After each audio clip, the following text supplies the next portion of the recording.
How do you advise our customer support teams proactively identify and address accessibility barriers before they become complaints? Proactively identifying and addressing accessibility barriers should primarily fall to design and product teams, as customer support typically isn't in a position to fix underlying product or website issues.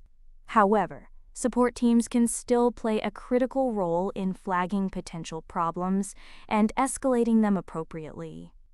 If a full manual audit or VPAT, voluntary product accessibility template, isn't an option, start with automated tools like RAMP's Chrome extension.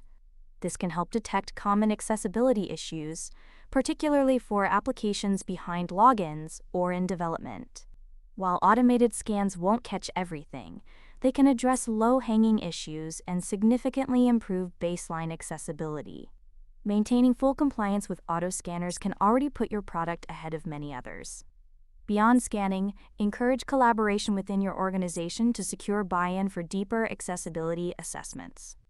Ensuring alignment with WCAG Web Content Accessibility Guidelines early in the design and development process will help mitigate accessibility barriers before they become complaints.